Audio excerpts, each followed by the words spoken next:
public to the 75th meeting of the Station Area Advisory Committee, or group, not committee, sorry. Seriously, thank you so much for coming tonight. Welcome to 2019. It's been a while since we last met, so appreciate you being here tonight. I'm going to go over a little bit of housekeeping and then hand it over to Dave. First, I do want to introduce our Spanish interpreter to make an announcement. Buenas tardes. Si alguien necesita un intérprete de español, avísenme. Yo estoy sentado contra la pared y les podemos dar auriculares para que escuchen la reunión en español. Gracias. Thank you. And again, I know everyone laughs at me, but seriously, the most important thing tonight, if you have not been validated your parking, please do so. It's hilarious every single time I have to move cones for someone downstairs, and then, like, you know, tomorrow morning I get to my desk and there's a little note from, you know, City Hall security reprimanding me for doing so, and I'm kind of afraid of them. So if you haven't yet got validated, please do so. A few things. With a new year, we have some new members joining us, and it's not new groups, but new people representing different groups. And so really quickly, some of these folks are new alternates or new permanents. So if you hear your name, just give your hand a raise. But Mary Helen Doherty representing PAC tonight and is the new alternative for Father John. From Plant 51, Bill Burke is our new primary. Welcome, Bill. We have Jay Bailey from San Jose State. Thank you for joining us, Jay. As well as Jim, I can't read the writing, I'm so sorry. Unitas from VTA is right in front of me. Thanks, Jim. Jason Baker from the leadership group. And Michelle Huttenhoff from Spur. It's an awesome last name. And then David Meyer from SV at Home. Welcome, David. So thank you so much for joining the group. Tonight, we really kind of start a new conversation around some of the physical design of the Diridon station area. You know, I know we've wanted to kind of roll up our sleeves and get into some of the planning. So tonight will be the beginning of some of those conversations, and we look forward to that. The last bit of housekeeping we need to do before I hand it off and we get into that conversation is meeting minutes. Do I have a motion to approve the meeting minutes from the last meeting? So moved. Second? Any dissent? All right, thank you. You guys are efficient. All right, I'm going to hand it off to Dave, and I will see you guys a little bit later on in the agenda. Thank you very much, Lee. Great to see you all again. We just realized it's been 5 months, which is shocking. It feels like yesterday. So good to see you again. Again, I'm Dave Javid with Plan to Place for all the newbies. Welcome to the group. We have Matt here as well from Ramey & Associates, Stephanie from Ramey & Associates back there, and Leah, who you all know. Just want to get you reacquainted. So the agenda for tonight, we've already done bullet number 1. We're rolling. We're going to have a quick reorientation, really defining what the SAAG roles are, what the expectations are for this new process moving forward, reorienting you to this new process for the DISC, or the Diridon Integrated Station Concept Plan, which we had a meeting on in October, but we'll have a presentation and discussion on that again today, and then as always, we'll have public comment and time for that. And really, it's just those 4 bullet items. We're hoping to keep it to about the 2-hour time frame. Very efficient here today. And that's really all I have for you. If there's any questions on the agenda before we move forward. No? Okay. And here we go.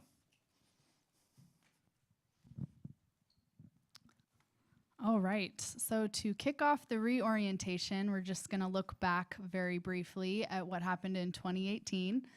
So here's a summary of all the engagement that we did, including meeting with you all at 11 full meetings, as well as 11 solution group meetings.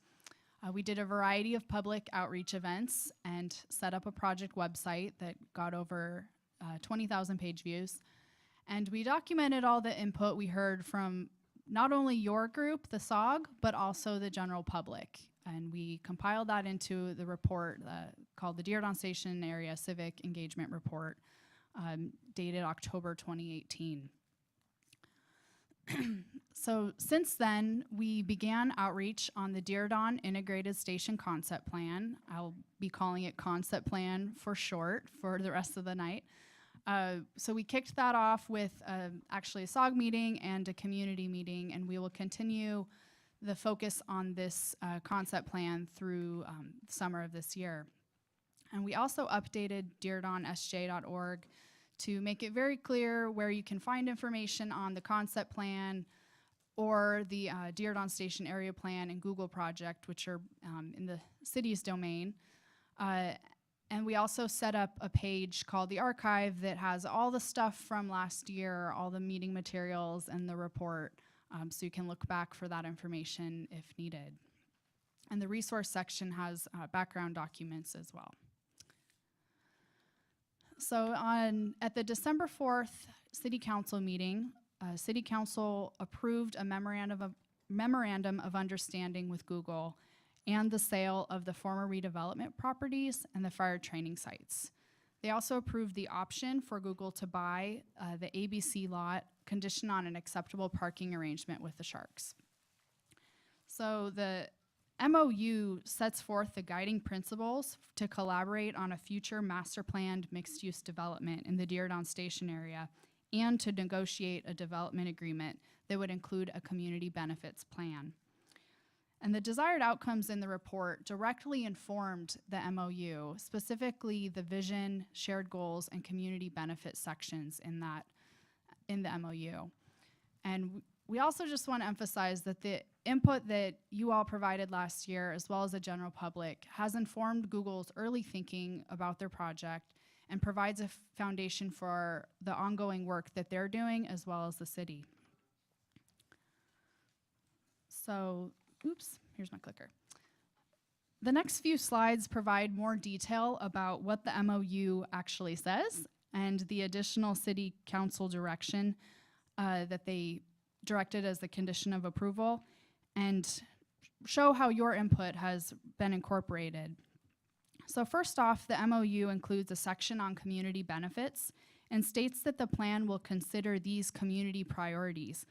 These basically reflect the solution group topics as well as the subtopics that were covered in those solution group meetings.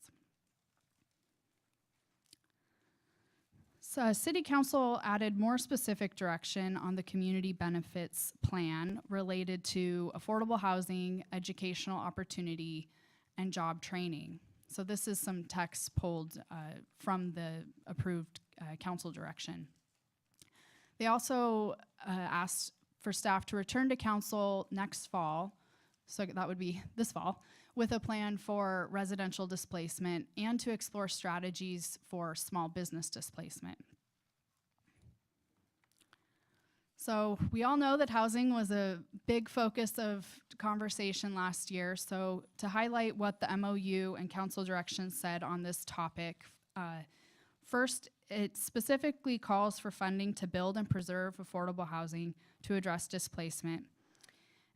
Council also directed an affordable housing requirement for 25% of new units built in the Diridon area overall.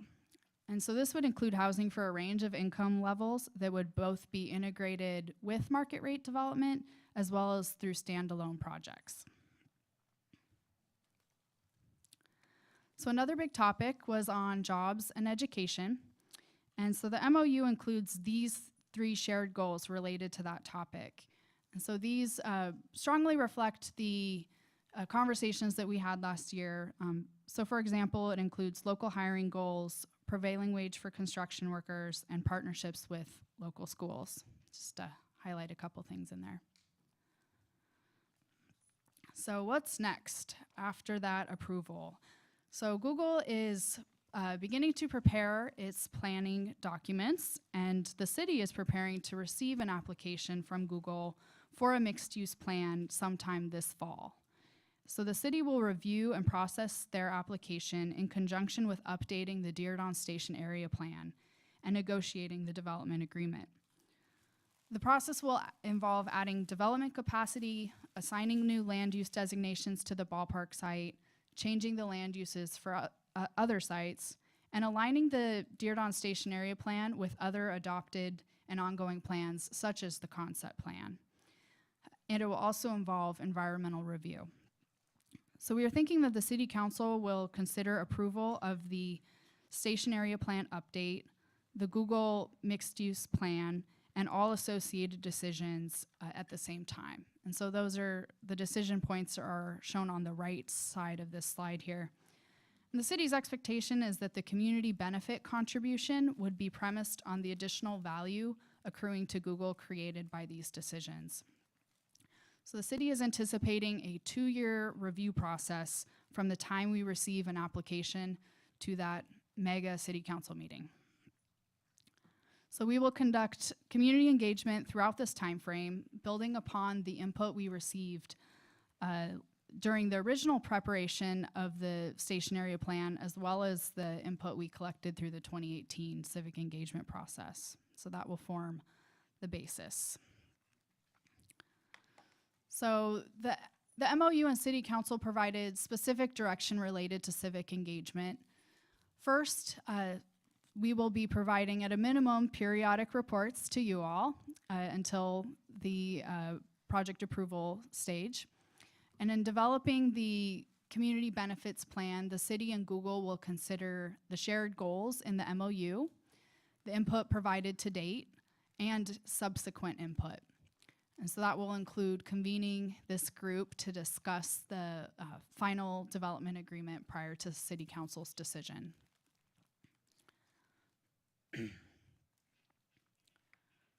So in terms of expectations moving forward, our intention is to convene this group about 4 times per year or every 3 months or so, in addition to some subcommittee meetings as needed, and we will continue to do the complementary public engagement activities as well. So your responsibility is pretty straightforward and consistent with last year. So it's attend and actively participate, review materials, provide feedback, and help spread awareness of opportunities to get involved. And the last bullet there is noting that in addition to your verbal comments at these meetings, you can also submit comment letters, and really reviewing the meeting summaries is helpful too, to make sure that we are representing what you said accurately. So we'll continue to post those meeting summaries online and share the input with everyone involved in these projects, including City Council. So just to pull out a couple bullets from the first orientation meeting where well, I wasn't here, but you all heard what your role would be as an advisory group. And so we will continue to gather input from the general public in addition to the SAAG, and we will document all SAAG perspectives. So we received 21 responses to the Survey Monkey that was sent out a few weeks ago. So thank you very much. That's roughly a 2/3 response rate, assuming that we got 1 response per organization. So the results were actually pretty positive in terms of how people felt based on the questions we were asking here. Surprisingly, most of the respondents disagreed that the meetings were too long, and in general found that the meeting length was pretty adequate for getting through all of the issues. The other highlights on this in terms of the facilitation and logistics were that the city staff and consultants were available outside of meetings, and that the facilitators did a good job of encouraging all to participate. So the results on the content questions were also pretty positive, but indicated a couple areas where we could show rooms for improvement. So the couple highlights in terms of strong agreement are that the information provided at the meetings was generally clear to facilitate meaningful participation and to engage constituents, and that the solution groups were seen as an effective method for getting into the issues. Conversely, the large group format that you're all sitting in right now was found to not be as effective for allowing all to provide opinions. So, we did get written comments too, and so one of the takeaways from that was that there was a feeling that a few members tended to dominate the conversation, and that some people felt discouraged from participating. So a little bit of a participation disparity that was commented by a few people. So in terms of what we can do to improve on the process moving forward, being more clear about what the meeting topics are going to be moving forward, and having more efficiency with those meetings. So slightly shorter, more focused meetings. And also just being more clear about the SAAG's role moving forward and what staff hopes to get out of each meeting. And so in response to the feedback about the large format and the positive feedback on the small group formats, we will look for ways of incorporating the small group format throughout. And we just, in terms of the group agreements, we just want to emphasize that we'll continue to try to support participation from all members, as well as figure out ways to engage the public more during meetings, and in general, expand our engagement to make sure we're capturing the full diversity of San Jose in our engagement. So here we have updated the group agreements and boiled them down to 8 points. Before we had a couple slides. So this really is the gist of what we're asking you all to agree to as rules of engagement in this room. So the big thing is just to allow everyone the time and opportunity to speak and share your ideas. And we definitely want to recognize that conflicting opinions are going to happen, and that's a good thing to really get into the issues and understand where everyone's coming from. So just be respectful, and you all know this, but we have to put it up there anyway as a reminder, especially as we're reorienting and getting kicked off again. So that is all I had. Any questions?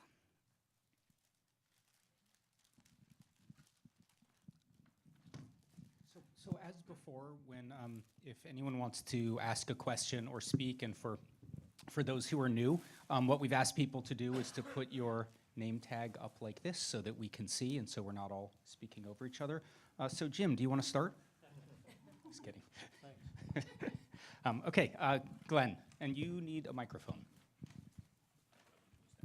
Oh, thank you.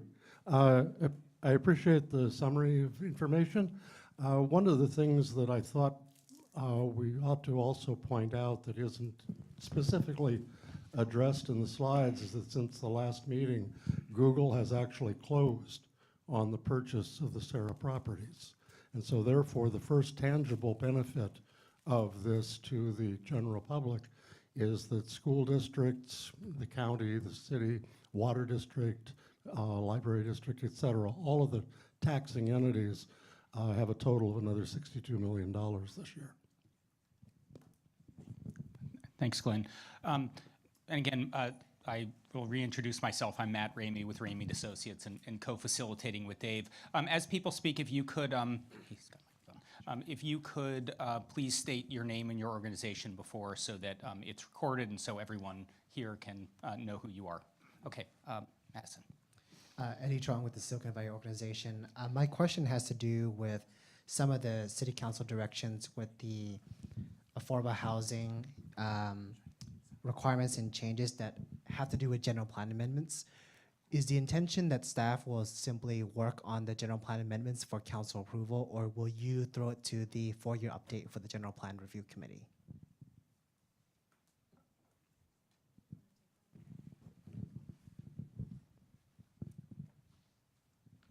For the case of the Diridon Station, we will be revising the Diridon Station area plan that was adopted in 2014. So necessary land use amendments would come forward when that plan is adopted. Okay, Harvey.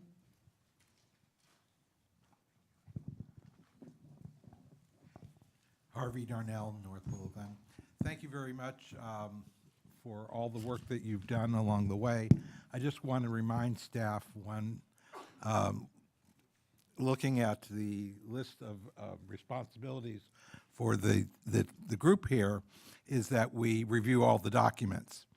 And I would ask that as much as humanly possible, I know city staff has a tendency to do just in time, but just in time doesn't work for a lot of the folks here that are working full-time jobs and need to review long documents.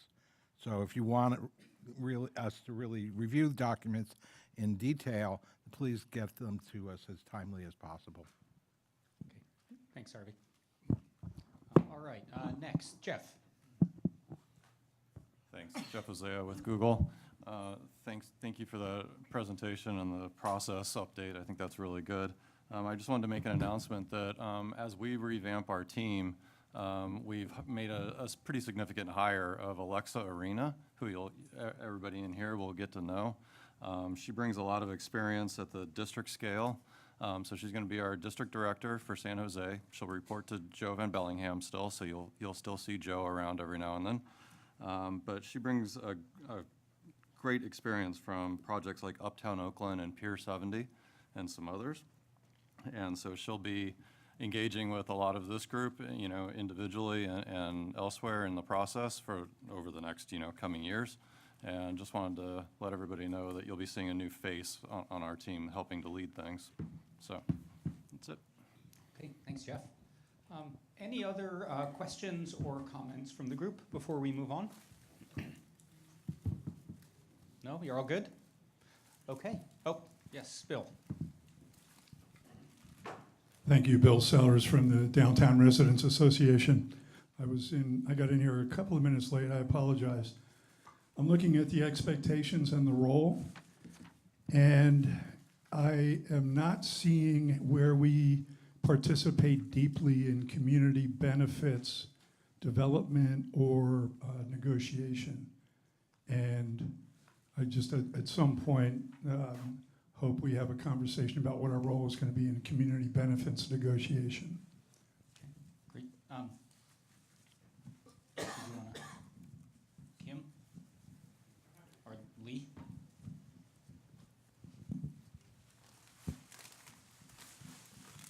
Yeah, I think the expectations are meant to kind of be broad and set for the whole year. Obviously, council did give us direction around the development agreement and community benefits.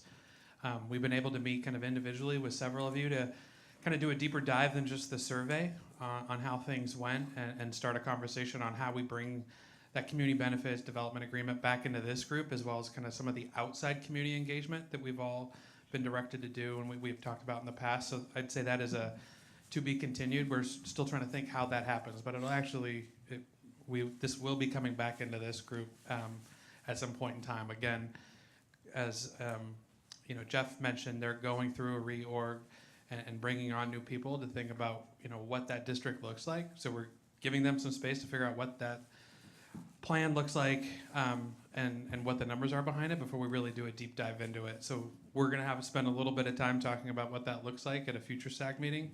I can promise.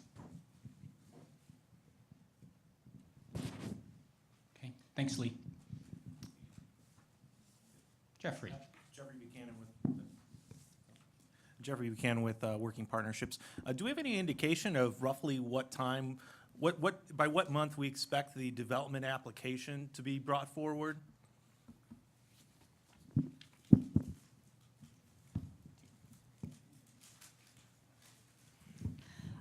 What we've been told is fall. That's what we're planning for. So no month, but a season. Oh, that's good. Good enough. Thanks. And that's fall of 2019. Seems like Jeff concurs with the correct year. Thank you. Okay. All right. No, if there's no more comments or questions, let's move on to the next part of our agenda this evening. So I want to introduce Liz Scanlon, who's the program manager for the Diridon Integrated Station Concept Plan. It's a tongue twister. We should all learn that by the end of this evening. And Liz is going to give an overview, an update on the project and an overview.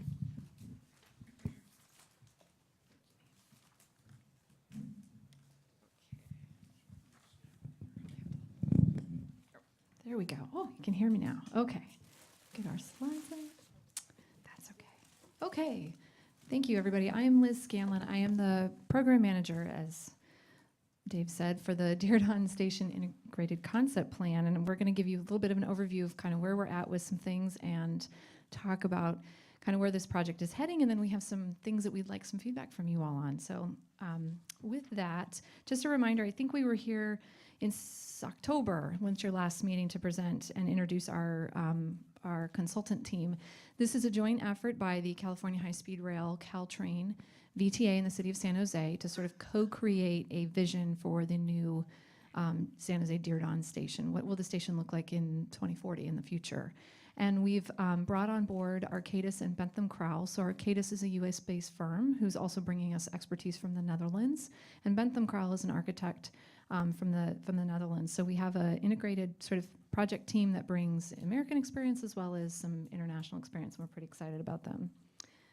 So kind of just take a big picture of why we're doing this. Right now, many of you have probably been to the station. It's very busy today in the peak hours in particular, and there's quite a bit of bus service and rail service. It's a Caltrain's sort of southern terminus on the commuter line to San Francisco, and we have many VTA buses as well as light rail, but it's forecasted to become quite a busy station. I think we used to say that it was going to be the busiest in North America, maybe the world, maybe the, huge. So we're planning for how do we serve increasing services. We're bringing BART here in the future. The BART to Silicon Valley project will have a station at Diridon, certainly California High-Speed Rail. And under our state rail plan that was prepared by the state of California, it contemplates increasing services with ACE and Capitol Corridor. And as part of all that, we expect the bus services and light rail systems to also grow over time. So as the station grows and becomes bigger, we have to think about kind of what that means for the station facility and surrounding area. So this graphic is one of my favorites. This is Diridon today, which is teeny tiny, but it's 17,000 daily boardings. That's somebody comes gets off at the station in the morning and returns at night. So it's sort of, think about it as round trip, so to speak. And the forecast is for Diridon to grow into roughly 140,000 passengers. Now that's forecasted estimates for 2040, but to give you an idea of kind of what that means in comparison to sort of LA Union Station today, the future Salesforce Center is forecasted to become 110,000. And then San Francisco International Airport carries about 145,000 passengers. So to think about sort of where we are now and where we're going to go in the future, Diridon gets to be fairly significant as a transportation facility. And the cool thing about that is, compared to some of our international kind of partners, Berlin and also Amsterdam Main Station, they carry almost twice as many people. And what we think about in terms of transit stations is transit can accommodate quite a lot of volume, but doesn't take up a lot of land. And so you can push through lots and lots of people, but maybe not gobble up the size of like an airport or major highway interchange and things like that. So that's just something that we contextualize in terms of thinking about the growth of a transit station. So this is Diridon today. Many of you, I'm sure, are familiar with it. The outline shows sort of the Caltrain-owned facilities. When we talk station, we're talking about the passenger rail platforms, the rail tracks, the historic depot that many of you are familiar with. It's kind of the entry point into and out of the station, as well as the bus loops and parking. And we are right across the street from the SAP Center. And one of the things to sort of think about or point out here is that as we look at what Diridon can become, and we look at the tracks and the platforms, we do have to kind of think about what happens to the north a little bit and to the south a little bit. So we'll talk about that in just a bit. So what is the concept plan? Concept plan for us is a spatial configuration. So what you can see here in the graphic is an illustration of what we kind of call the kit of parts, and some folks call them kind of the Legos that build up to become a future intermodal station. And so what we're really thinking about are all the various elements that go into the kit of parts that will make up the future station. And in the past, we've always sort of focused on the transit elements and getting those right, which is super important, but now we're sort of thinking about development and integration with development in the surrounding community. So the whole thing fits together to sort of live in its existing community in the right way. And then the other consideration is sort of thinking about, okay, if you build this big new station, how do you deliver that vision, who builds it, who maintains it, who operates it, and with 4 public agency partners, that's an important consideration to figure out how we move forward together to make the right organization to suit the future facility. And it's important to set expectations. This concept plan, to start with, is not detailed engineering. We are doing enough engineering to sort of evaluate big picture analysis and flaws. It's not architectural. It's definitely not environmental review. We will get to that. But at this point, it really is about creating an idea for where we want to go to with Diridon and sort of trying to achieve that idea and understanding that it'll take many years to implement, and over time, it'll probably morph and change. But we want to start with sort of where do we want to get to. And also the land use and private development review are separate but related processes as well that are being pretty closely coordinated, and we'll talk about that too as we go. So the concept plan currently, Team ABC's scope is broken up into sort of 2 phases. Phase 1 is developing what we call the single preferred option, which is really the vision. And it's made up of many elements that we are exploring, and it will arrive at sort of, this is the vision. And then in phase 2, we'll take that vision and we'll advance it through a little bit more engineering and design. We'll start thinking about a roadmap to delivery. How will we build this program? How will we environmentally clear it? Who's going to do all that work? And we'll refine cost estimates, because of course the important part is sort of figuring out how we'll pay for a big new program. So I think you've seen some version of this at the last meeting, but just to recap the phase 1 process. So we started the program in the fall with ambitions and objectives that really focused on the 4 partners coming together and helping the consultant team understand their requirements for design. You know, we have to meet certain requirements for the rail operators and for different things with city streets or access modes. And we really tried to focus on defining objectives, sort of high-level things that we want to achieve with this vision. In the last couple of months, we've done a bit of work to sort of focus on the various elements, which I'm going to talk about in a couple of slides. And where we're going is to develop and evaluate scenarios. So we'll take all the kit of parts and sort of put them together in discrete spatial kind of organizations, and we'll evaluate them to arrive at the single preferred option. And at the end, we hope that that can go before the partner agency boards and the city council to buy into, so we can proceed with phase 2 and start to develop a program around the vision and ultimately work towards project delivery. This has been a very collaborative, iterative process. We meet pretty much monthly with the partner agencies to workshop through different ideas. And we are also, Lori's orchestrated a great public outreach process to help us get feedback on this process, and that will continue throughout the rest of phase 1. So just to kind of recap a high-level kind of vision statement, maybe a mission statement a little bit, that the partner agencies have spent some time thinking about what they want. They want to deliver, we want a world-class intermodal transportation hub.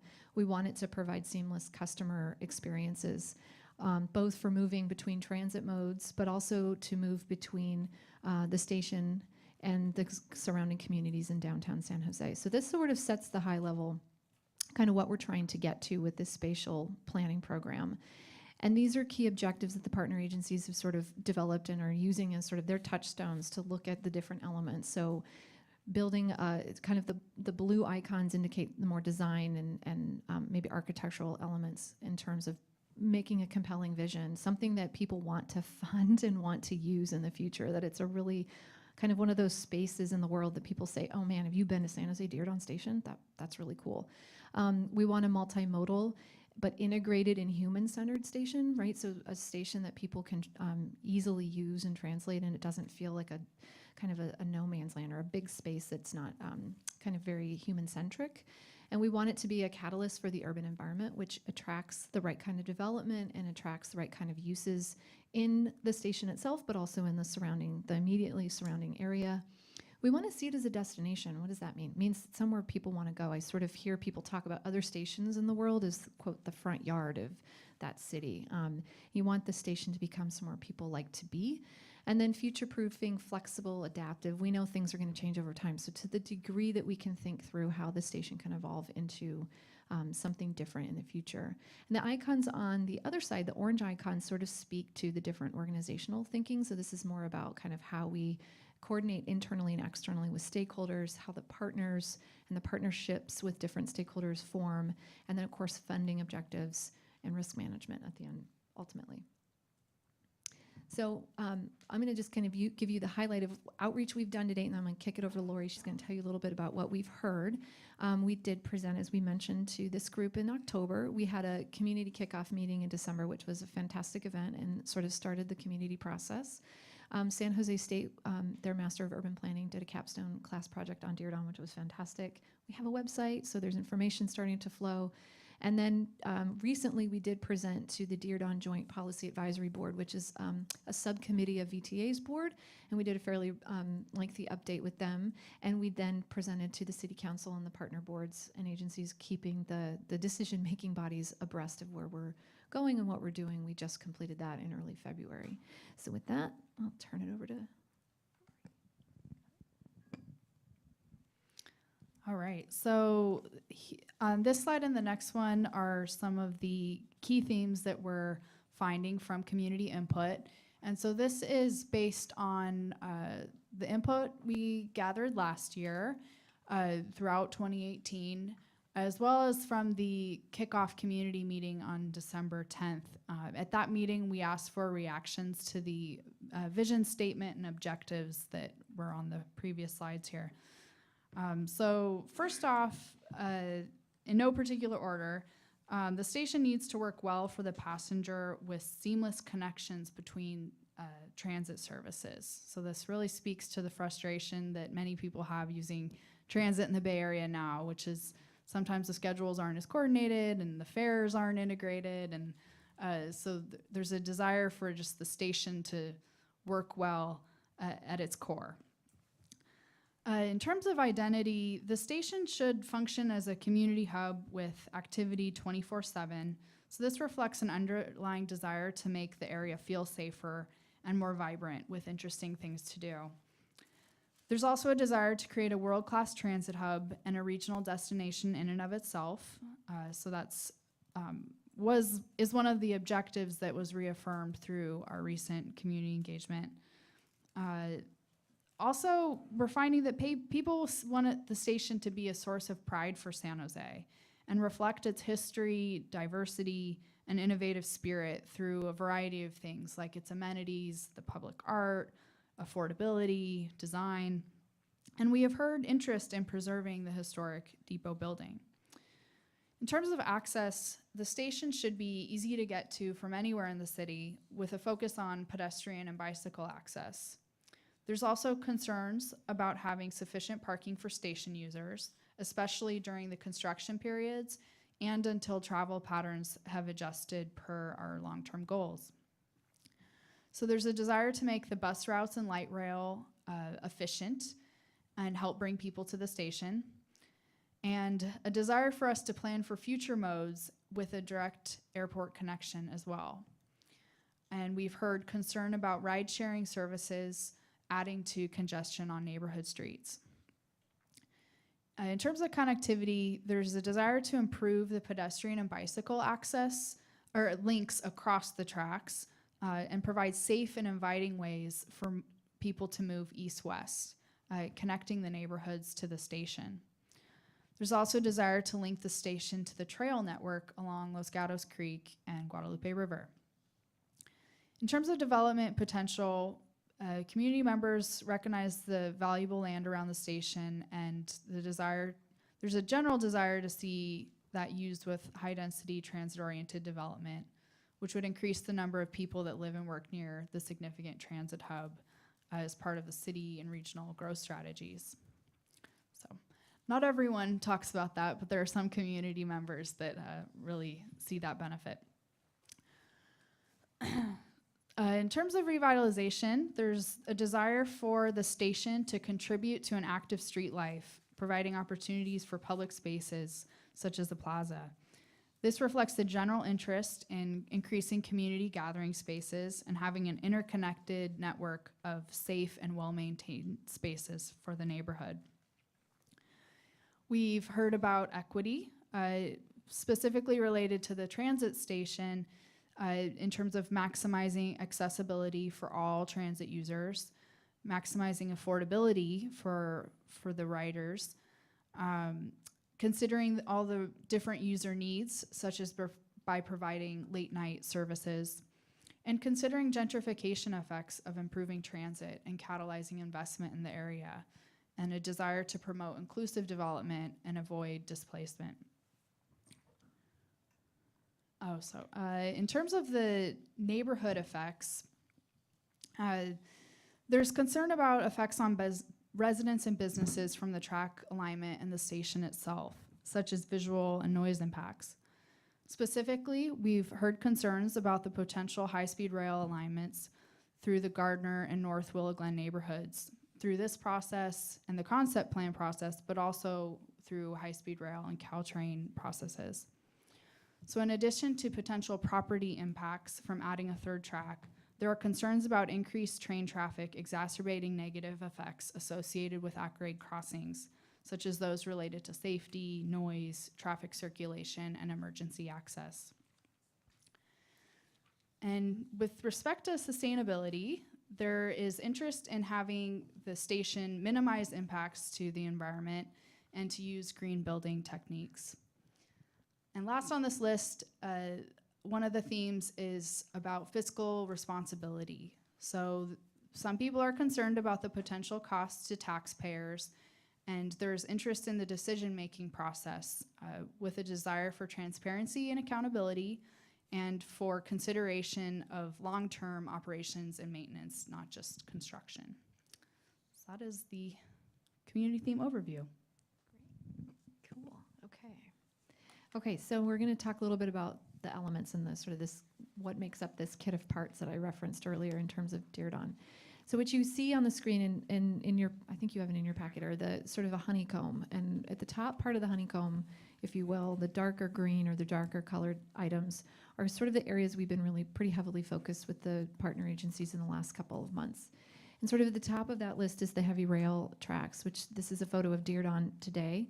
I think there are 9 platforms, platform faces, 4 or 5 platforms. And what we're doing is coordinating with the Caltrain business plan, which is a long-range sort of service planning exercise. Many of you are probably aware of that or involved in it, right? So it sort of sets forth what is the levels of service that we should accommodate at Diridon as an input into kind of our thinking about the spatial element. And part of the issue with the heavy rail tracks is they're very difficult to move around.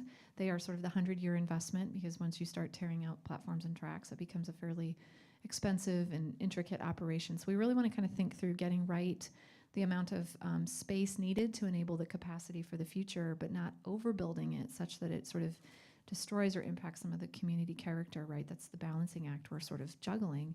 The other sort of top 3 items attached to sort of heavy rail, if you will, is how it connects to the station entrance hall and where those are positioned, how people move through and into the station to get to the tracks, where the station entrance hall and the tracks relate to the BART and light rail system, so that the, again, seamless integrated transit is sort of intuitive and easy.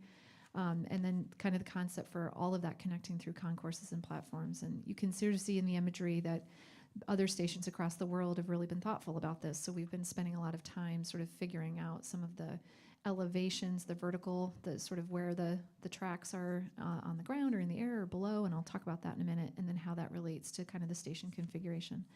On the bottom of the honeycomb are sort of other modes that we're just starting to get into evaluating how those relate to the main entrance to the station and the tracks. In terms of bus stops and circulation, really urban connections become really important, and Lori mentioned in the community feedback, and I think the partner agencies are really concerned about making sure that it's visible and it's easy to get through and across the tracks in the right way, so that development is fruitful. We're looking at where to put the future airport connector. We're looking at, how much parking are we going to need in this area now, over time, and in the future, as well as different spaces. So kind of when you think about this honeycomb, it starts to put all these pieces together, and you can see the imagery is showing some stations from around the world that really thoughtfully kind of place transit. And some get it right, some get it wrong. So we're trying to just take each part in stride and figure out the right spatial composition for Diridon to make all of these modes and uses and people come together. So this is really hard to read and somewhat technical, but what you're seeing here are vertical position of the tracks and the platforms. So this is the Caltrain corridor.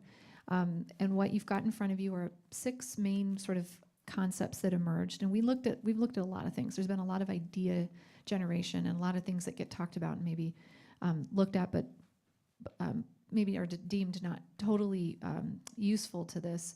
So what you have here are sort of 6 different configurations vertically. You can see there's an at grade, which would keep the tracks sort of where they are today in terms of elevation.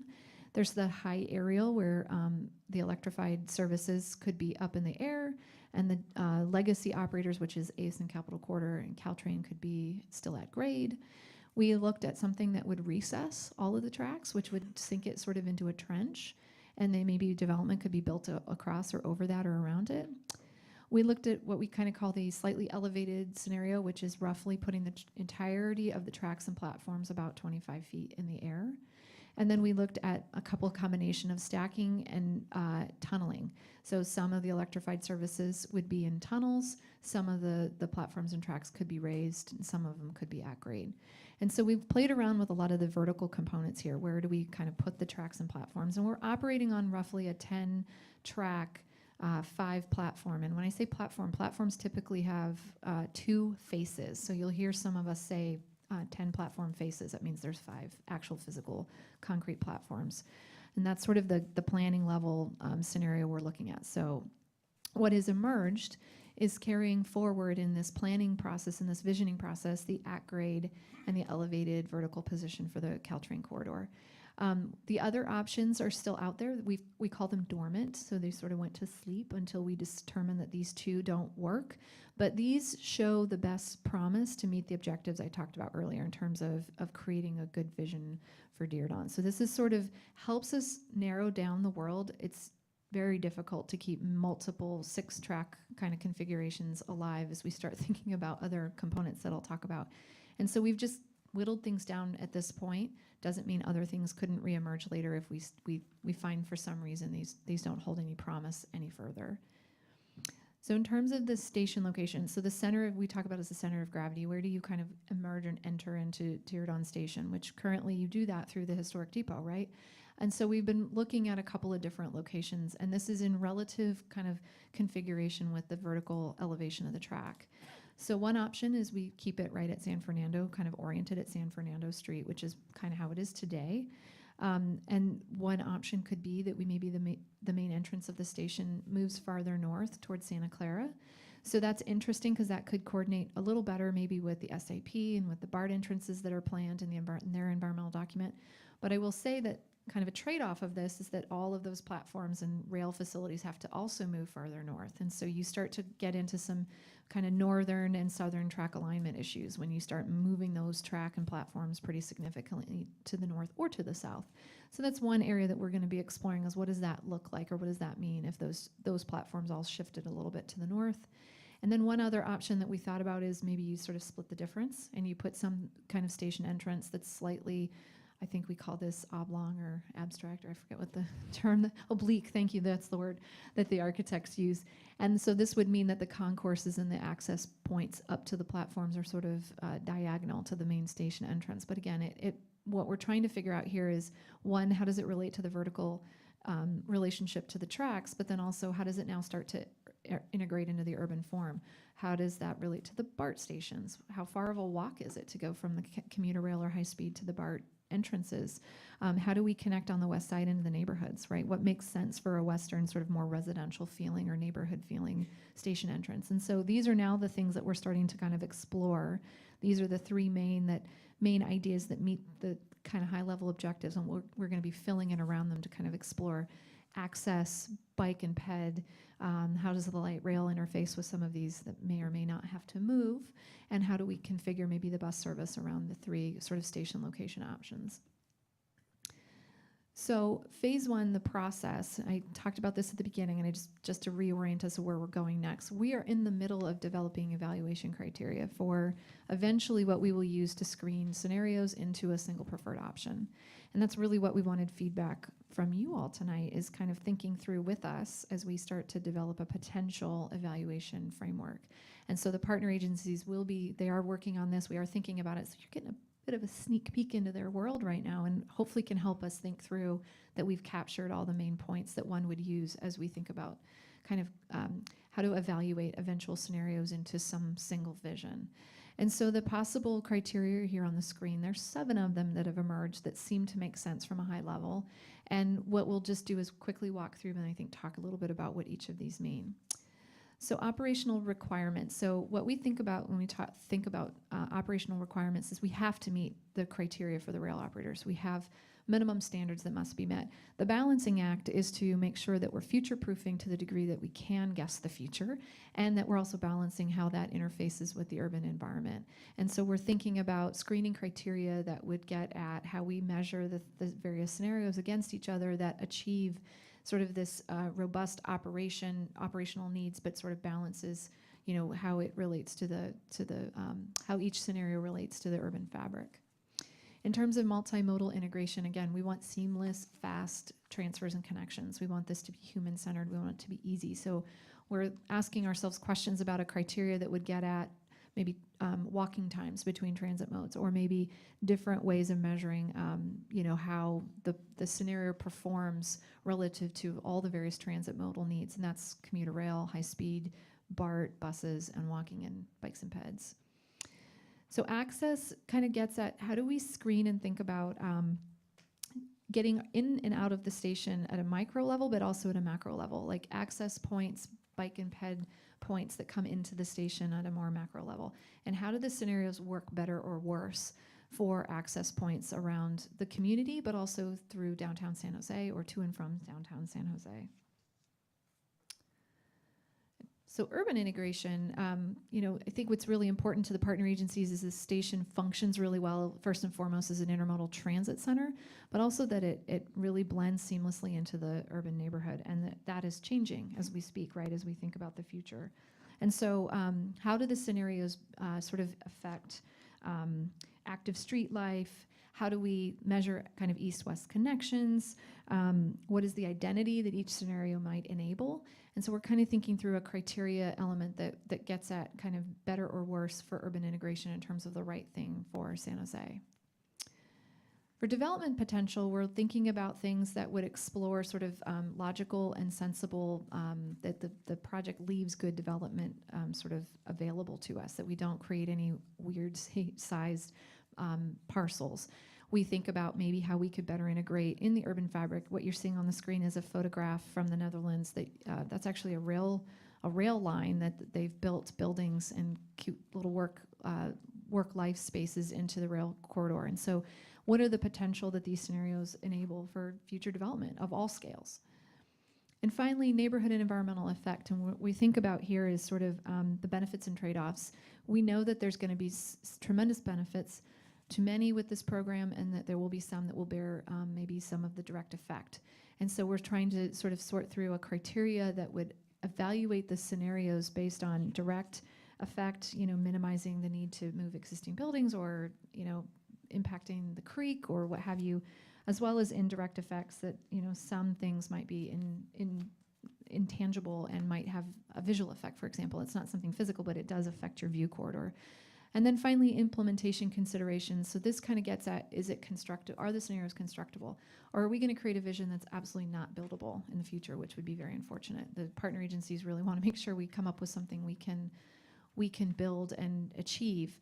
It considers other effects on other maybe infrastructure projects, like how would this affect the BART project being built? How would it affect Caltrain's facilities? We're talking about moving their platforms and tracks and maybe have wider reaching impacts north of the station on the rail corridor into the south. And so we're trying to kind of come up with criteria that, kind of gets at those constructability and actual real world implementation. So this isn't totally blue sky planning. We anchor it in some sort of reality.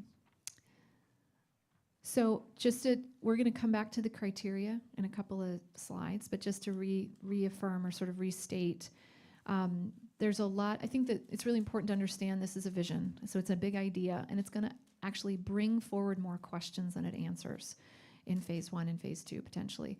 It's not going to necessarily give you a design or an architectural rendering. It's going to come up with some space and space programming. So this list sort of articulates all the things that we know that we're going to have to address and figure out as we go forward. And we are thinking about those things. So certainly there's considerations around each of these elements as we go forward, but there's not going to be tons of analysis or detail necessarily on these items, but they are going to come forward in future design and environmental and implementation phases. So we just wanted to really kind of specifically note that and acknowledge that might frustrate people that we won't answer everything. We're probably going to we're going to end up with a bigger list of questions than we're going to start with. So just to acknowledge that. And then finally, coordination. This says transit projects, but it's actually with all projects in the Diridon area. And at the very top, so this is a little bit hard to read on the screen, but what you're seeing here is a time scale across the top that started in 2018 and roughly concludes in 2027. And the very top bar that's got the blue bar is where we are in the Diridon concept plan project. So we're roughly right kind of in the beginning of that blue bar, right? And the other items on this include the DSAP update, the Google project, the BART program, the high-speed rail project, Caltrain electrification, and the Caltrain business plan. And sort of if you think about this as a heat map, you can see all the red bars indicate construction, when the construction is planned or anticipated to start for all these other projects.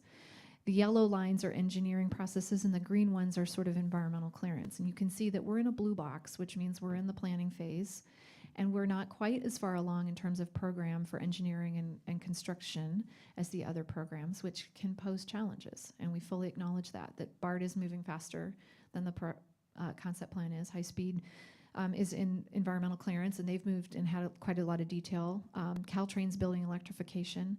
So we've sort of just put right in front of ourselves that there is a lot of interface and phasing to be figured out. We haven't by any means figured out the right sort of ways to integrate things, but the good news is that everyone is talking, and the 4 public partner agencies want to do this as well as they can.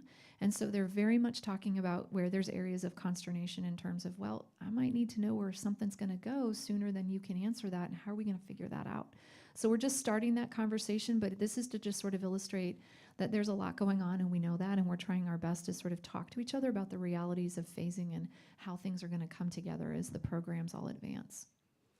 And same thing sort of with the city-led coordination processes. The DSAP is moving forward through its update. The Google project is going to be kicking off. We are talking with Google in a technical way, so we don't come out with something that, our plan says one thing and they come up with something completely different. We really want to integrate this the right way with sort of the DSAP and what the land use side of this project could consider. And then, again, those interfaces are they're a little better on the planning front on these couple of projects, but they aren't totally perfect. And so we just have to acknowledge that we have a lot of work to keep talking through and working to resolve. So back to the evaluation criteria. Okay. I wasn't sure who's facilitating the, you want me to, you got it? Okay.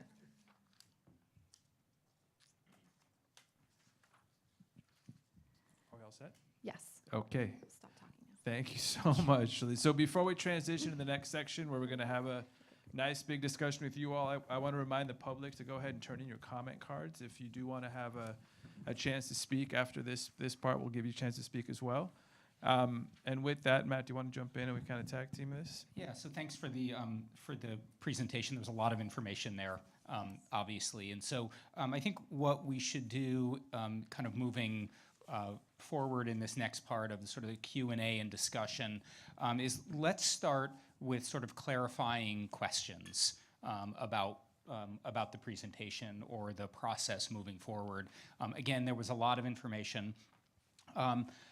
And then I think we can, from there, let's move into the evaluation, the possible evaluation criteria listed here. And really what we want to hear is anything you have to say, but really focus on, what is missing? Is there anything here?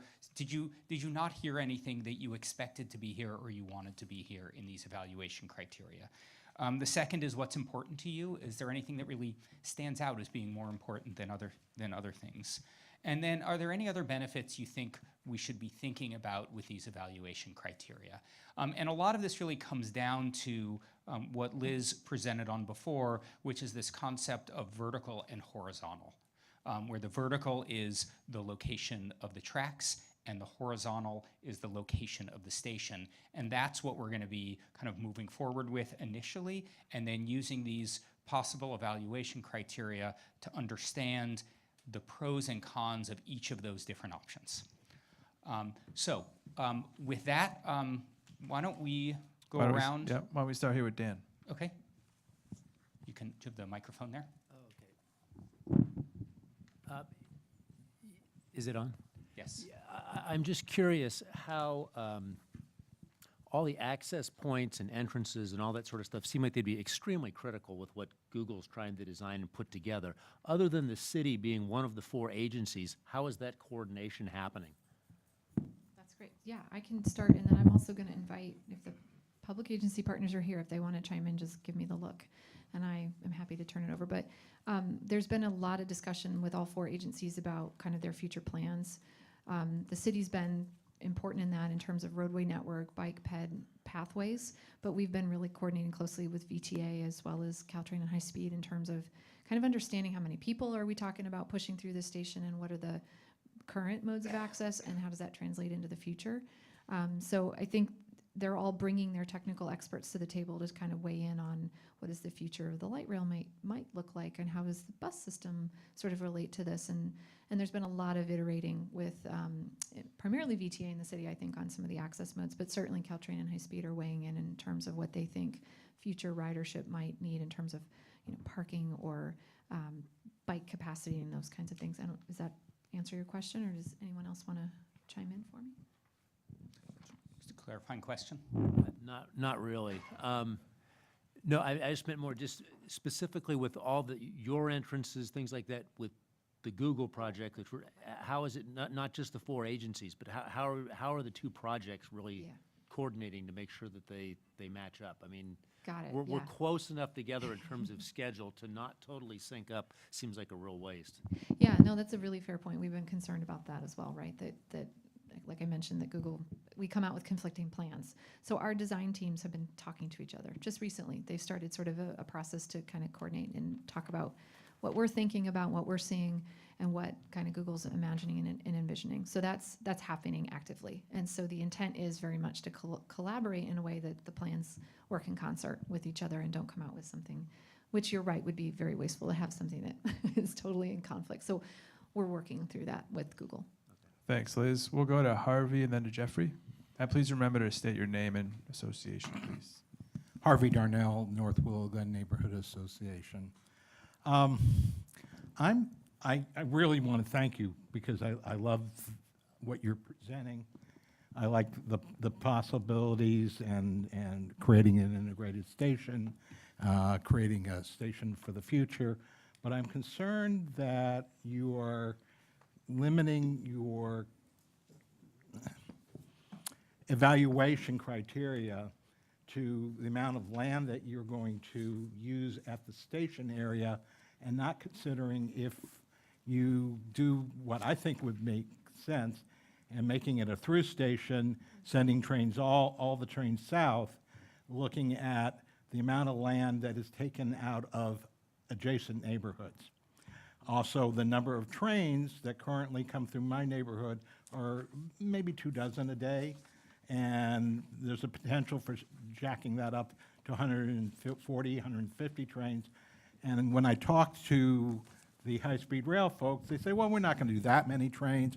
But when you look at all the agencies together, we don't have numbers in the community. And I'd like to see that presented to us in the future meetings. Yeah. How many trains could this potentially do versus an elevated bypassing our neighborhood or an elevated going through our neighborhood? Yeah. Or at grade or whatever?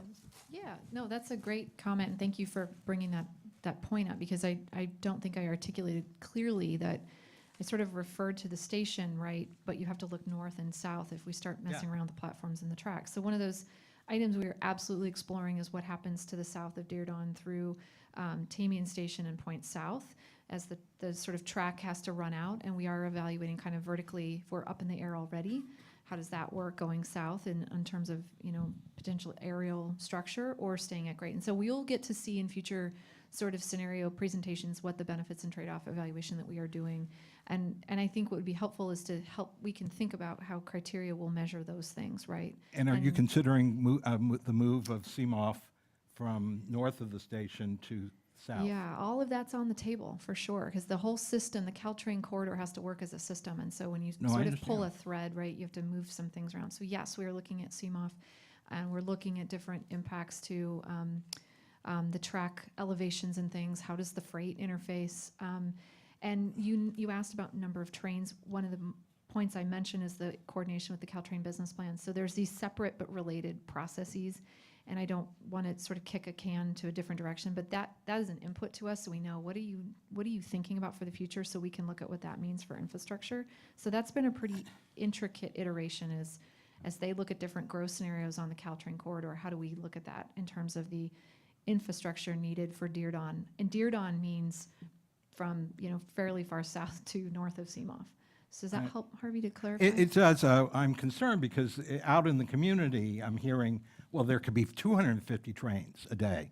And I think that's outrageous, but I don't know what the real numbers are. And I think for us to assuage the community, we need to know what the current numbers are and what the current number of trains entering Diridon Station. And if we make all the trains go south to turn around, how many trains that would be. Fair enough. And that's an easy number, I think, for you to So I come think up that, with. thank you, Harvey. I think what we can do is come back with that information.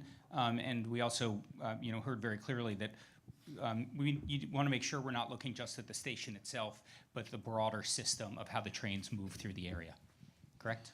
Yeah. Okay. Great. So let's go to Jeffrey, and then we'll go to Paul, and here to Bill. Jeffrey Buchanan, Working Partnerships. Appreciate the addition of the community points on equity, but had a question on two non-design related questions.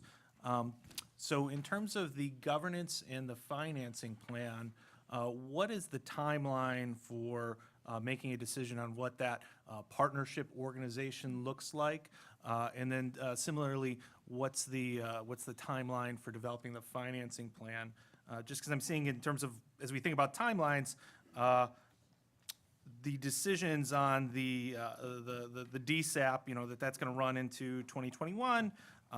It seems like we're going to make some earlier decisions on completing the DISC concept. So just because a lot of, I think, the financing options may depend on what that Joint Powers Authority looks like and what some of these other kind of priorities in the Diridon area when we look at district financing, being there's some overlaps there. How do you envision the timeline for that and kind of the overlap with these other decision processes? Yeah, that's a great question. The intent is during phase one to sort of explore maybe more of a framework for a potential future organization. And we are looking at multiple sort of examples, including JPBs, other kinds of governance structures from other models across the world, frankly. So I don't think we're going to get to necessarily a policy decision hard and fast at the end of phase one. That's a pretty big leap to sort of get that far. But the agencies are interested by, into phase two, and certainly as we get closer to an environmental review process, to have that sort of fleshed out. And we don't know what that looks like yet. Concurrent to that is how do we pay for it, and who's going to pay for it, and how's that work, and what are the creative ways to think about doing that. So that's all moving in parallel in phase one. Again, I don't know that we will necessarily answer all of the questions at the end of this phase, but the partners want to have sort of a framing of key objectives, rules of engagement, guiding principles, and big picture sort of objectives that can be tackled in the phase two part. So again, when you get sort of towards a delivery, you're ready to start environmental, we have an organization potentially that's working, or maybe the cooperative agreement stands, but we are exploring those ideas now, and we'll have more on that as phase one and then phase two advances. Just contextually, that's a pretty big policy conversation with the partners. So that is, I think, going to take some time to kind of marinate through the process of what's the right solution and what's the right funding mechanisms that we'll keep exploring as we go. Appreciate it. And I think it'd be really relevant for this body to talk about that in the later stages, because I think there's just so many overlaps between what resources go to the station towards other priorities. Sure. So thank you. All right, thanks, Jeffrey. So we'll go to Paul, and then to Bill next. Thank you. Thank you for the presentation. Paul Escobar with the Downtown Residents Association. I think you spoke to this a little bit, but I just wanted to make sure that this was sort of explicitly brought in on the multimodal integration piece of thinking about future transit technologies and how they might integrate or interface with this station. And we see already with like the scooters and things like that, but you also potentially automated vehicles or other kinds of transit that we're not currently thinking about, just making sure that this station as a physical structure can interface and interact with that. Yes. Okay, Agreed. thank you. Dave just disappeared. I think Kevin was next. It was actually Bill, and Oh, then it was we'll go Bill? to Kevin. I'm back. Okay. Bill. Go ahead, Bill. This is what happens. Dave leaves the room. Thank you. This is incredibly complex. And my question is, have we yet sorted out kind of what the overall program management or authority and accountability model will be for all of these partnerships? Just looking at this simple diagram, there are lots of, I hate to say collisions, but there'll be collisions with decisions and schedules and things like that. I obviously don't need an answer right now, but if you look at the program management of something this complex, it's a big deal, and I don't know if we've started staffing for it, who is going to be staffing for it, and when. Simple things like we're doing, this shows that we're doing Caltrain electrification, and then we're going to decide where the tracks are going to go. That sounds like already we're in a problem. Again, who arbitrates? Yeah, no, it's wholly agree. I think we have, so just a context, the 4 agencies have signed a cooperative agreement with each other to complete this phase 1 and phase 2 process, to create a vision together. And they recognize how incredibly complicated this project becomes because we're dealing with rail infrastructure, we're dealing with potentially urban development, access modes. There's a lot in the pot. So I think we wholly agree, and we have, I'm actually a consultant, and I have a couple people working with me. We have Bentham Crowell, ABC, their consultant team. We will be working on, into phase 2, developing a program management program to support this the right way and make sure that we have the right resources to avoid collision points. I think we totally agree with you that that is needed. So that's on our mind and working on for phase 2. Just a very quick follow-up question then. Am I on? You're on. Does this body, or what body has oversight, if you will, as almost a board function for this multi-agency work? No offense to high-speed rail, but that became a real challenge, and quite frankly, that might have been a simpler problem to solve than this could be. Yeah. Looking forward. Yeah, no, it's a good, so again, the cooperative agreement, the 4 public agencies, sort of their governing boards, Caltrain board, VTA board, high speed, and the city council are the kind of the buck stops with them to accept the vision and say, let's go forward with this.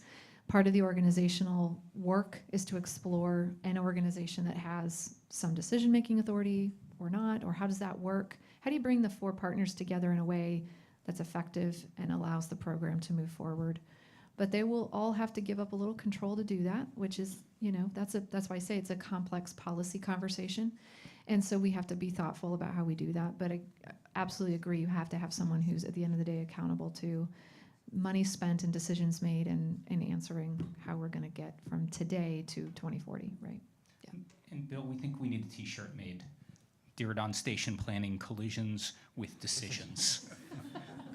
It's our new tagline. It's the new tagline. Collisions? No. Not when you're talking about train stations. That's no. true. That's a good point. That's a great point. Scratch that. We'll start over. So we're going to go to Kevin, and then here to Eddie, and then over to Glenn. Okay. Kevin Chrisman, Gardner Neighborhood.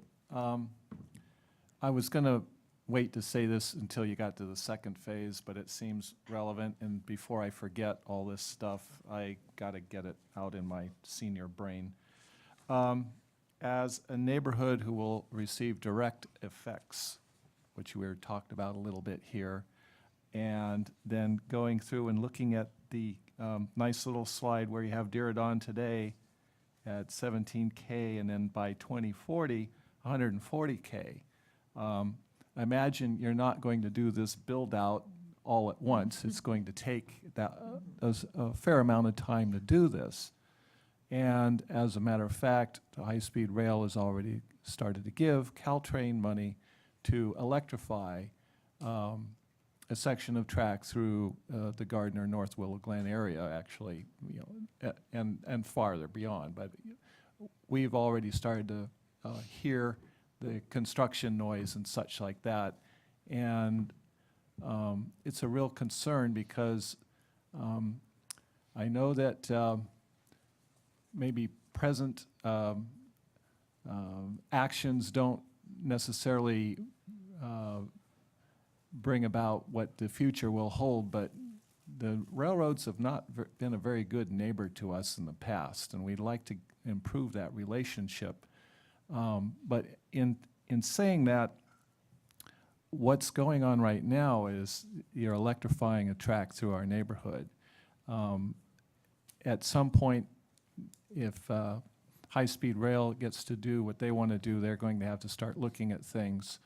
And right now, we're being told, that, well, with only adding one track, we're not going to have to take any properties or parks or that sort of thing, which is all fine. But as you go from 17K to 140K, you're going to have to increase and build out more tracks. So I want to make sure that this is kind of partially future-proofing, maybe, that even though you're not going to build all those tracks now, that you think about how you're going to do this by the time you get around to 2040. Because what doesn't affect our neighborhoods now, with just adding one track, well, when you decide that you need to do this, that, and the other thing, you're going to add lots of tracks. And before you know it, you've obliterated the neighborhood.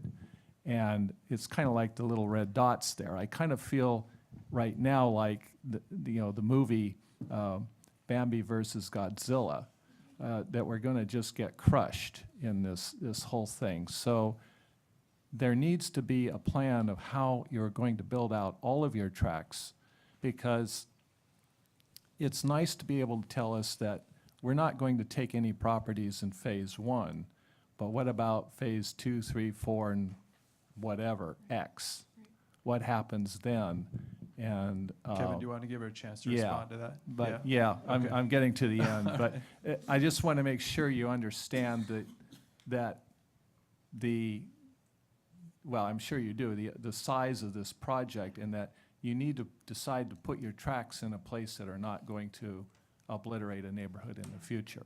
Yeah, oh, I hear you. Yeah, absolutely. And you're right, we haven't figured that all out, but we're trying to kind of roadmap, if you will, what the future looks like. I think the point that it will be challenging during construction, right, at Diridon itself, for people who show up at the station and be like, what happened? Why is this all messed up? To the neighborhoods, right, who bear that direct effect that we talked about. We're trying to kind of have a criteria that gets at that, so we can weigh whether these scenarios have a different effect in different ways on all the different communities. So I hear you on that point.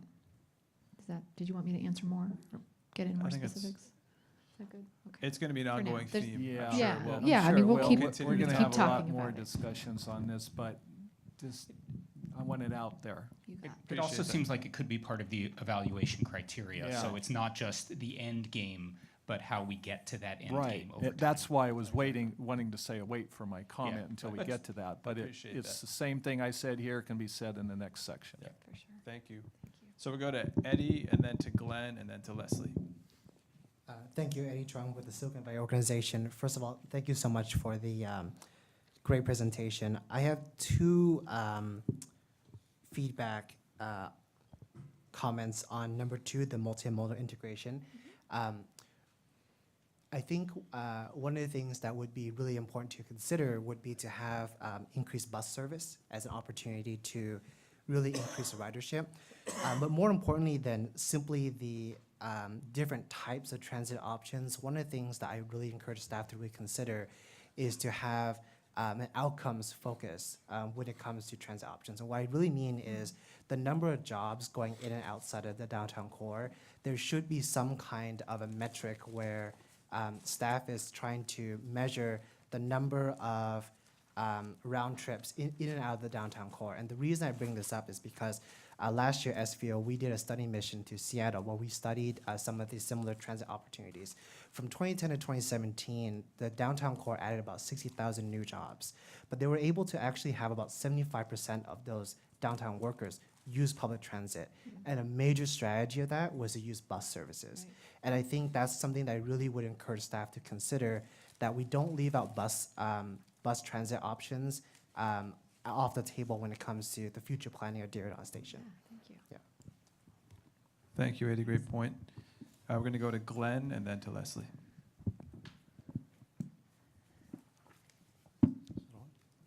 Is it on? Yes. Glenn Williams with the County of Santa Clara. This is a relatively simple question coming from a position of ignorance. One of the events that has taken place, obviously, since the last SAAG meeting was the governor's decision to pull funding from high-speed rail. Can you address, at least briefly, how that impacts on this planning and development process, and whether or not that has created additional levels of uncertainty and difficulty? Yeah, sure. I'll take a stab from the concept plan perspective, and then if you want to, Kelly Doyle, our high-speed rail representative, can chime in. From the kind of Diridon Station future-proofing perspective, with or without high speed, we expect the station to grow in terms of transit service, and we will plan to have high-speed land here.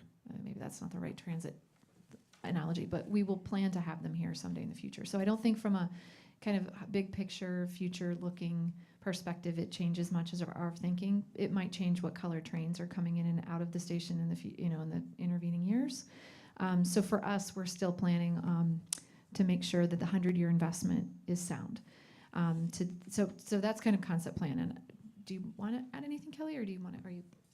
Did that answer your question, or you want more background on? Yeah, well, only partially. So, a little more detail will be helpful, because my concern, for example, is does that impact on the ability to fund the planning process and to fund the development of the site? Since, if no further funding were to come from the state, does that eliminate high-speed rail as a contributor to the project? Okay. And questions along those lines. Okay, Kelly Doyle, High Speed Rail Authority. So for phase 1 and phase 2, High Speed Rail Authority's already committed funding for both phases of that planning effort. Going forward, as you know, the governor did talk about high-speed rail in his state address. And really, if you take a look at our 2018 business plan, what the governor was talking about really matches what we were focusing on, which was completing construction in the Central Valley and then completing our environmental and planning work in Northern California and Southern California. So the governor is still committed to that, along with committing to the construction in the Central Valley, which is now expanded from Merced to Bakersfield, and doing the environmental and planning work in Northern California and Southern California. We're committed to completing our commitments on our bookend projects, which is the funding that we provided to Caltrain for electrification and for similar projects in Southern California. So we still have another 2 to 5 years that we're looking at doing planning work here in Northern California. So as we move forward with the concept plan, it will go along kind of schedule-wise with what we're doing in our planning work here in Northern California.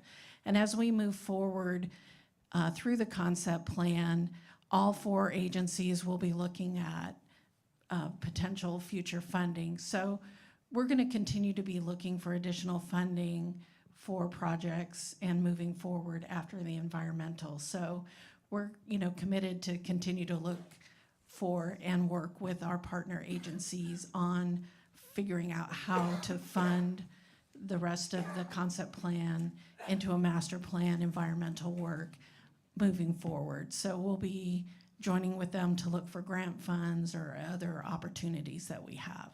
Yeah, and I would just add too, there's other state funding, I think, that we'll attempt to leverage the 4 partner agencies to go after different state funding sources, hopefully federal funding someday, and then local and regional funding. So I think again, I don't know that it functionally changes much of what we're doing. As Kelly's indicating, we're going to keep on keeping on.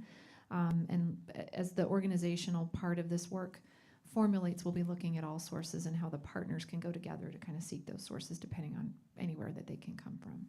So. Great. Thank you very much. We're going to go to Leslie, and then just a reminder, we're going to shift over. Oh, we might have one more comment, possibly. Harvey, is yours back up again? Okay, we're going to come back to Harvey. And then we're going to shift to, we really want to focus on these possible evaluation criteria. What's missing, what you really honed in on is being most important to you, and any other benefits we should think about. But Leslie? Leslie Hamilton, Guadalupe River Park Conservancy. 2 quick qualifiers. Do you envision a role for the current station regardless of what the kind of future configuration is? The station stays? The historic depot, to be specific. Yeah, so all the concepts right now, we're going to touch it in some regard. We're not totally sure what that will mean. We know it's really an important feature in the community, and it is protected. So there's actually a process that we would have to follow. So we haven't figured out what's going to happen to it precisely, but it is in the mix of things that can change, yes. Thank you. So we'll be updating you about that as we go. Okay, thank you. And the second one is, when you talked about the airport connector, what assumptions are you making? So for now, it's more about space proofing for the airport connector. We're not going to get into too much specifics other than ensuring that there's sort of a landing spot for it, or there's a place programmed in the spatial configuration. And as that project develops and kind of gets more specificity, then we'll look at kind of how it fits in. But we want to make sure there's a space. And we've heard that from the beginning, actually. That is not sort of new to us. There's always been an intent to have some kind of airport connection. So it's about space programming at this point, not so much on the specific design details. So that'll evolve over time as well. Great, thank you very much. And I want to remind the public, we only have 2 comment cards. If you did have a comment that you'd like to give us, please fill out a comment card. We're going to transition to you all after this segment. Harvey, did you have a quick follow-up question before we move on? I do. Because Kelly, at the community high-speed rail, Harvey Darnell North Willigan Neighborhood Association, at the community working group 3 weeks ago, or tomorrow, you indicated as an agency that you're going to move forward very quickly with a preferred alternative, in fact, in the next 2-3 months, making a recommendation to your board. And it seemed to me that that's really putting the cart before the horse before the cart before the horse. It really, if you make a recommendation, it closes out all the other alternatives that should be on the table. And I have a concern that since you fund a lot of this project right now, that we won't get full consideration of all the alternatives. Kelly Doyle, High Speed Rail Authority. So I think in recognition, all 4 partner agencies have recognized that we are moving forward with our environmental process, which there is an expectation to do a preliminary preferred alignment decision in September of this fall. So I think we've recognized that we do have to move our environmental process forward because we do have a federal mandate to get that completed. And so we do have to keep on schedule and our timeline. We also recognize that there's the potential that a different alignment may come out through the concept plan that all 4 partner agencies agree is an alternative that we're all supportive of and makes the most sense. So I think what we're looking at is as we move forward through the concept plan and move that plan into environmental, that there could be a way that we would look at the differences and potentially clear a different alignment if that's what's called for.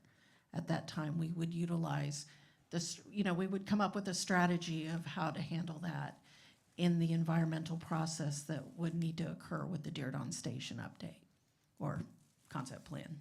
Yeah, I think from the concept plan's lens, high speed is sort of evaluating high speed on its own. And the new thing here is concept plan is the 4 partners coming together to look at a much bigger idea, including kind of the urban landscape and access and all these other things that are not necessarily rail infrastructure. So I think what we've talked about with the 4 partners is there could be pitching and catching and adjusting course as we go forward so that, now each project is sort of on its own looking at its own needs, and we want to bring them together in the concept plan to develop the right station and the right program for all four moving forward.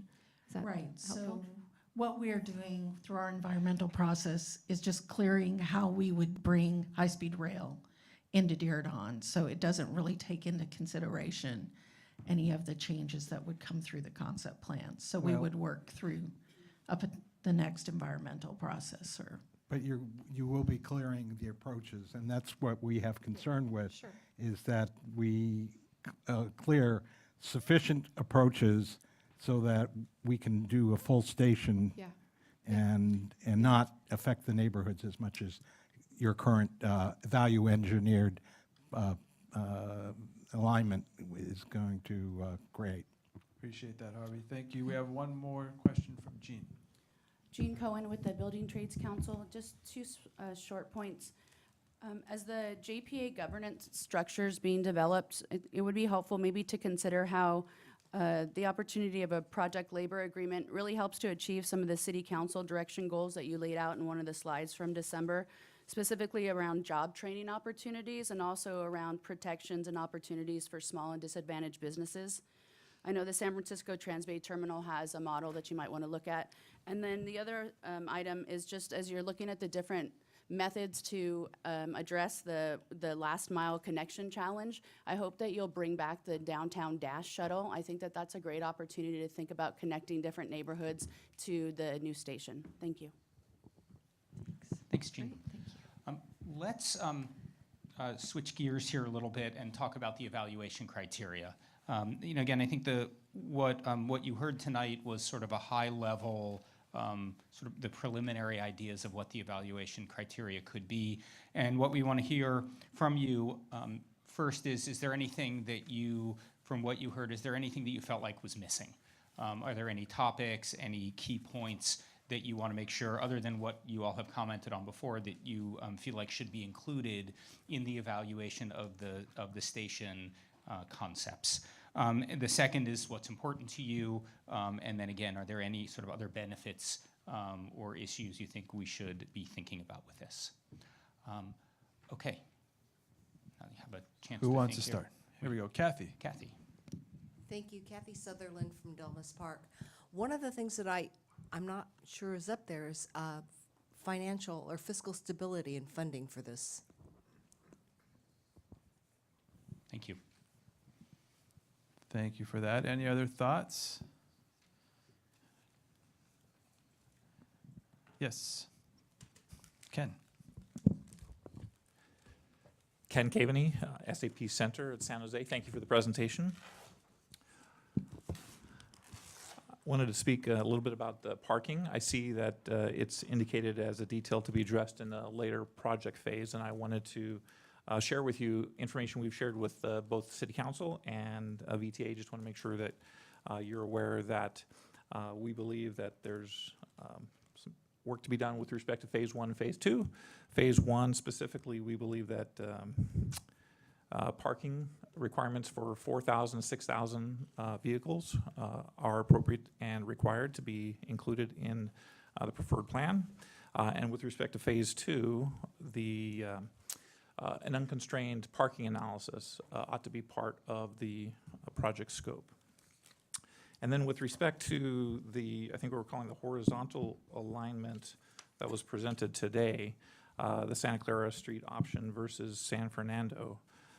Just want to, again, call your attention. Again, this is preliminary, but we've very serious concerns about the impact on on-site parking should the Santa Clara alignment or the horizontal, and that would be tantamount to a taking really of the on-site parking, supporting the San Jose Sharks in the city's arena. And secondly, from a placemaking standpoint, we think that the San Fernando Street option provides greater benefits, less conflict, and with a very major east-west corridor in Santa Clara Street. Opening to San Fernando Street is just better continuity facing the mixed-use developments and other opportunities at that location. Thank you. Thank you, Ken. Any other thoughts on what might be missing from the evaluation criteria? Kevin?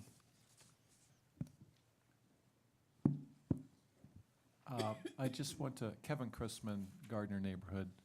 I just want to mention a document that maybe this group should have access to or have knowledge of that, I don't know what it was called, if it was a memo or such, that came from Raul Perales, Dev Davis, Sergio Alvarez, and I think one other council member about Sam Liccardo, the mayor, about making sure that at least there was always one option of at least going south that included an aerial alternative. And I think that, the group should be aware that, that is supported from a fair number of people from city council.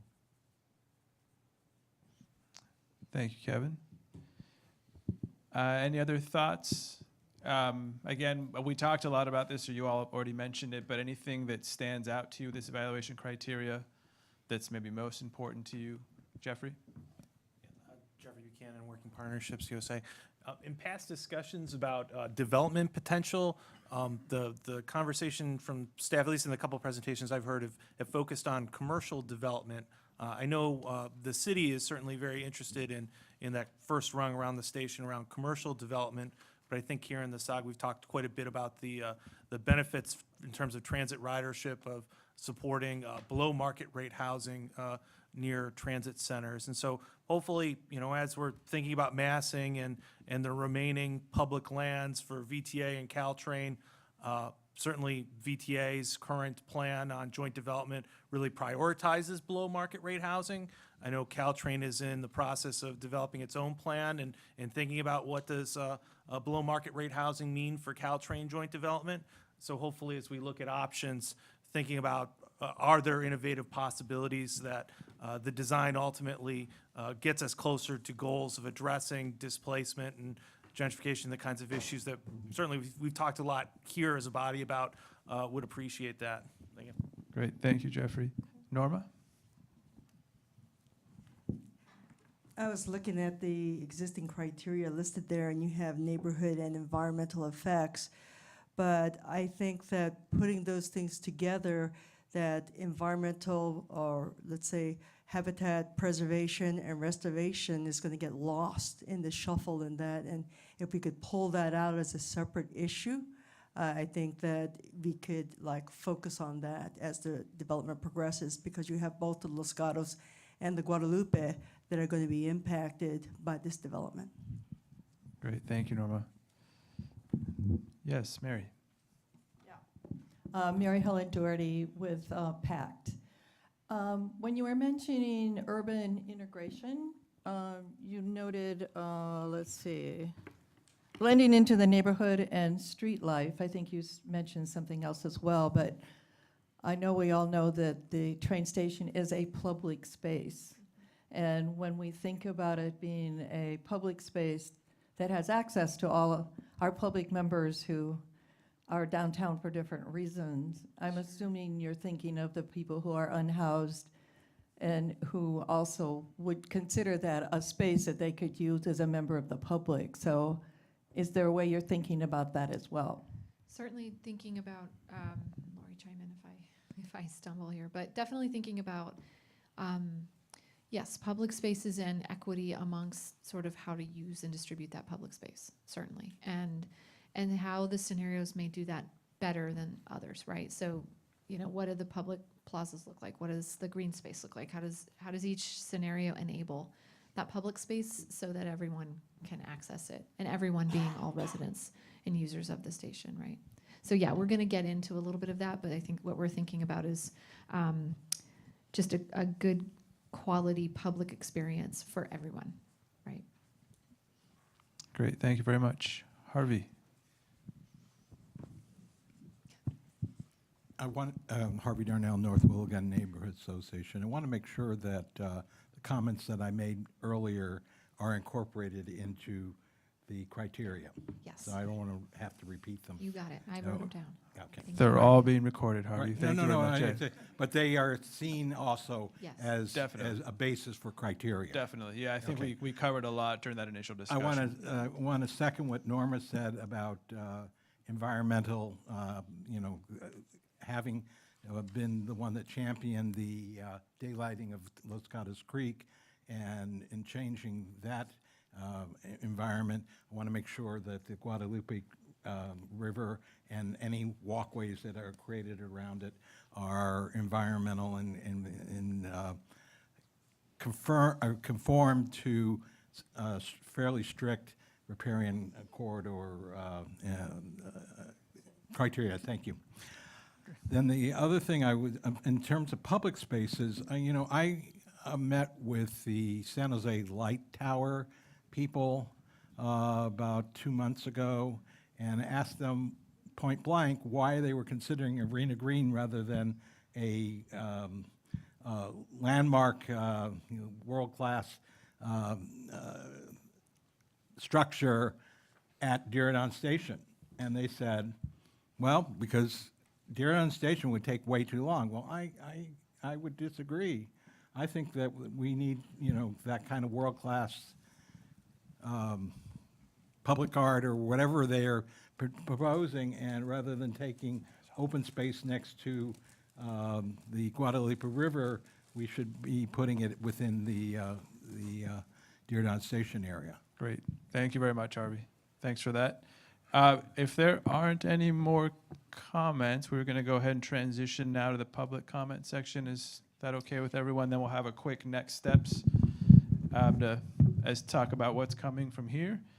So with that, I'm going to call up Blair and then Roland and then Bill. And you have a mic right up here. You'll have about 2 minutes each. And away we go.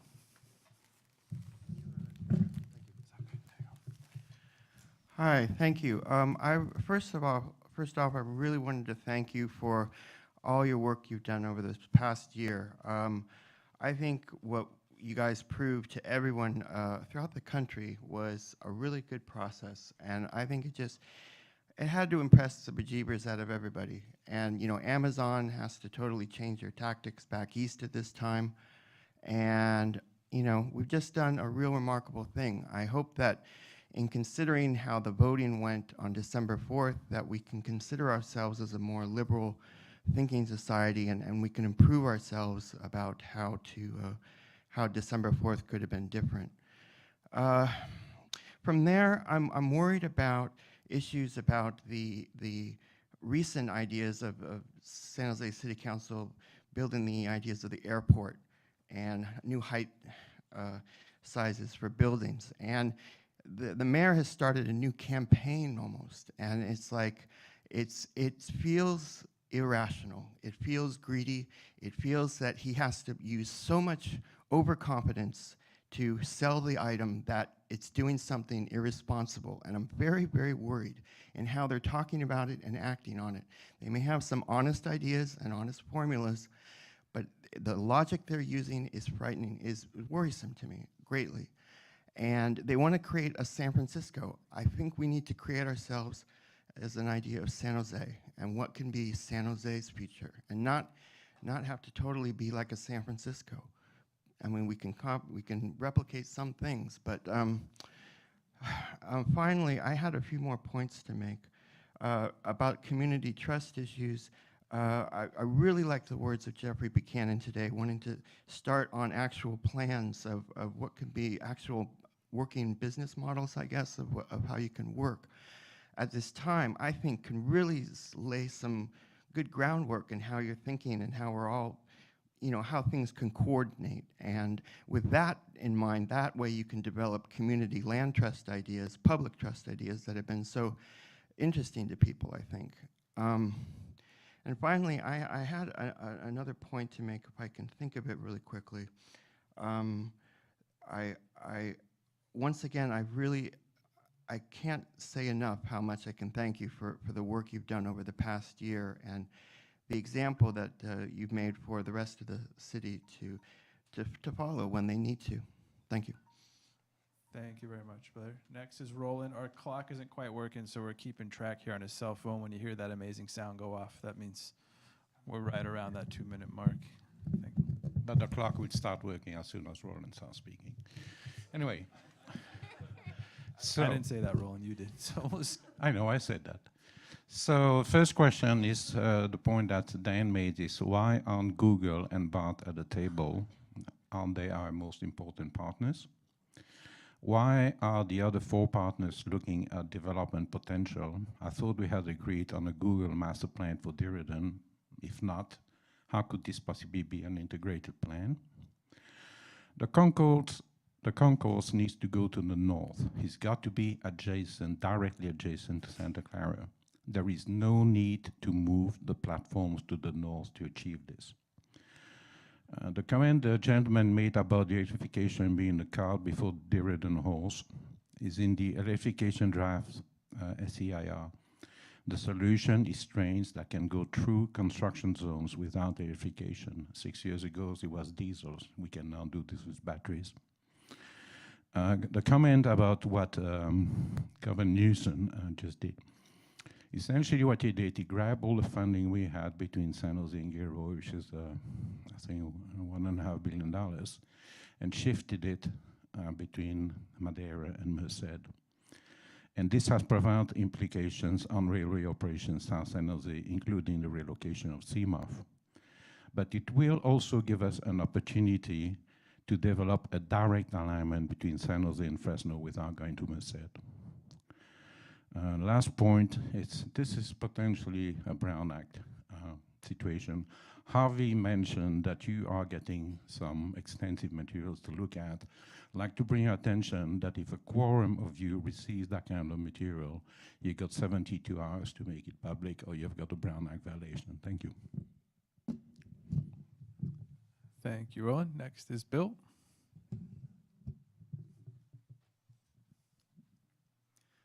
Hi, I'm Bill Rankin. I live in the North Willow Glen neighborhood. I wanted to go back to what Kevin was talking about a bit earlier.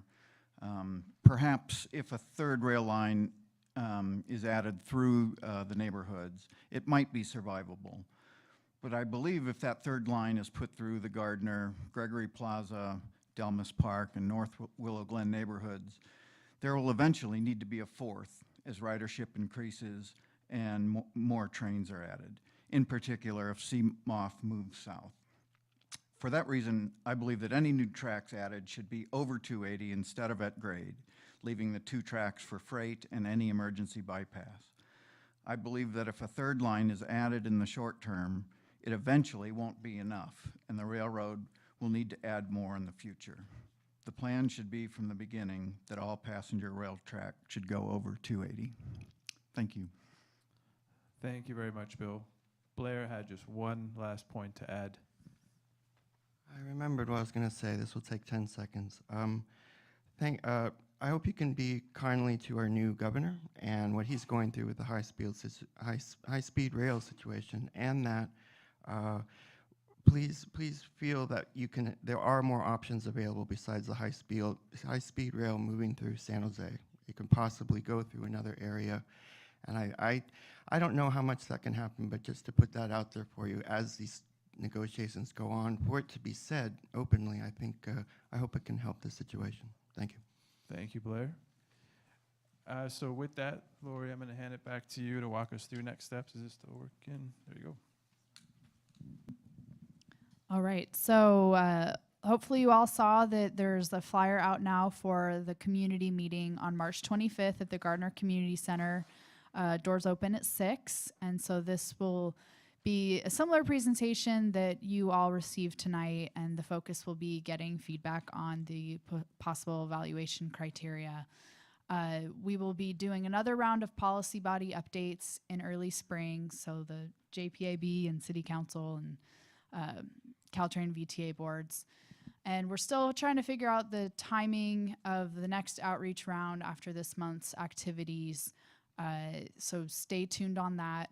And we're planning for the next SAAG meeting to be in May or June. So we're going to identify some dates and get those on your calendar. as soon as possible so you have an advanced warning, and we'll get the notice out much earlier too. So thank you everyone for being here. So check out our website and let me know if you ever have any questions. Meeting is adjourned.